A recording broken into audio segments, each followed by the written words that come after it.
Well, one man who hopes to capitalise on next month's elections is UKIP's leader, Nigel Farage, and he joins me now. Hello, Nigel. Hello. I mean, the party is characterised, and you probably disagree, as a single-issue party, or certainly predominantly. You've personally been unsuccessful in contesting a Westminster seat 5 times. Your party won no seats in the general election, so there are no MPs. So where do you see UKIP in the future? Well, the Barnsley by-election was the last Westminster by-election and we came second. That wasn't a bad showing, was it? If you look at the opinion polls, this time 5 years ago, we were on 1% of the national polls in general election voting terms. The Angus Reid poll last Friday had us on 8%, so I think UKIP is going up. It's all about whether we're relevant or not. In a European election, the voters say, yeah, this party is relevant to this election.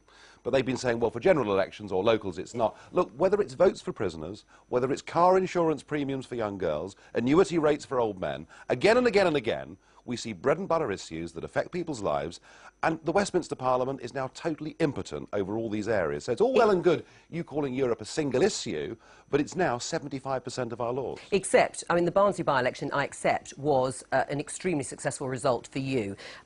In terms of the votes that you actually polled, but there are still no MPs. And is part of the problem the fact that at a grassroots level you still haven't established yourselves comprehensively, like the Liberal Democrats obviously have in the past? You have 75 councillors compared to Liberal Democrats' 4,000. Is that a problem? Yeah. I mean, the party has not put enough emphasis on local elections in the past. We're now putting a big emphasis on them. We're going to field 1,600 seats in the English local elections. We are very confident of winning seats in the Welsh Assembly. We're hopeful of winning seats in the Stormont Assembly as well. So, I mean, for us, May the 5th sees us making this next step on the ladder. But you're right, we're not going to start winning Westminster seats until first we've built up district and county councillors in those areas. So you do accept you have got to build it up from the grassroots? Because, as you say, the European elections have been somewhat different. It hasn't helped you win at Westminster. No. So now there is this change of focus to concentrate on grassroots level. Very much What so. are you offering people locally? Well, we're the party that doesn't want to have politicians telling us what we can or can't do.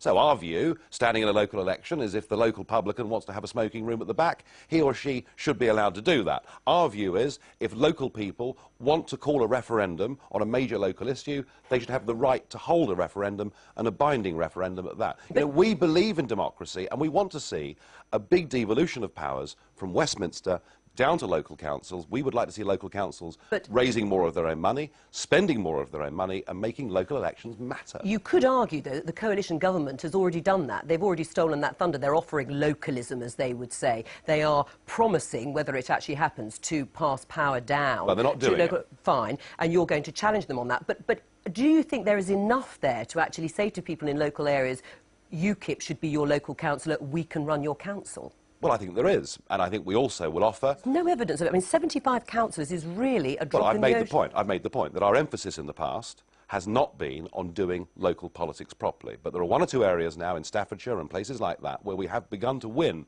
district and county council seats, and I can't predict how many English seats we're going to win on May the 5th, but I think you'll see a big advance. Is it critical, this election? I mean, you could say, looking at the coalition as it stands, there is a disaffected wing of the Tory party. This really should be the election, or these should be the elections where you make huge gains, not just a step, and if you don't, is that really then... May the 5th is very important to us, and the people that are coming to us are not just disaffected Conservatives, there are disaffected Lib Dems as well coming to us, and the other big change in the UKIP vote are the number of 18 to 30-year-olds who are voting for UKIP. We need... What evidence is there of that? I mean, so you are... Opinion polling, look at any YouGov poll over the course of the last year, the biggest single rise in UKIP support is amongst young people. But you're right, May the 5th matters to us, we have to make advances, and I believe that we will. Now, what about the position on AV, on the alternative vote? Well, we think it's the wrong referendum. We should be having the referendum that everyone promised us, but we've got what we've got. I'd much rather it was on Europe or AV+.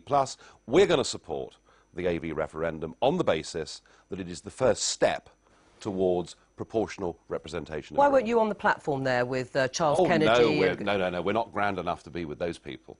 So you weren't asked, or you said no? No, and I wouldn't have expected to be asked. No, remember, they are all the political class.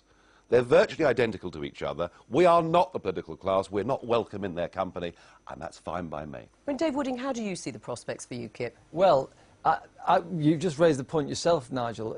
You are seen as a one-issue party, Europe, and you're going from the big beast of Europe to the very tiny town halls with their old gas lamps. And I'm just wondering what you can do on a local level to appeal to ordinary voters who will look at this on local issues. Perhaps they're looking at it on the government, the coalition, as a verdict on them. But you're going to have to come up with some gift for these people to want to back you. What have you got locally? Well, I think the idea, I mean, look, UKIP's real single issue is democracy. We believe in democracy. But that's not a tangible thing. Well, I think it is. Look, for local people. Let me give you an example. In West Norfolk, there was a referendum the other day on whether a local incinerator would be built. 92% of people, on a 61% turnout, said no to the incinerator. The local Tory council have said, thank you very much, we're going to ignore you. We want to push this idea that local democracy matters and that local people should be able to have a say on their area. I reckon that's pretty powerful. The problem I always see it with UKIP, if you compare them to the Greens, you know, because they're small parties, but well, I think we're about 4 times the size of them. But anyway. Okay, but let's take you both as a kind of as the minor parties. Well, I don't know about that either. Never mind. Let's forget the imaginary terminology. Yes, make your point. If you look at the Greens, then at a local, you know, they've got huge issues, as you have, but at local level there's a lot they can do locally. There's a lot of kind of fine-tuning that they have the power to kind of bring in. So you would vote for a local councillor if you believed in the Greens, even if you knew they didn't have any chance of having a majority in Parliament. But the way I see UKIP, even if you agreed with, I mean, you know, I'm sure many people do, even if you agreed with UKIP's principles, you would think these are never going to be enforceable without a complete sea change.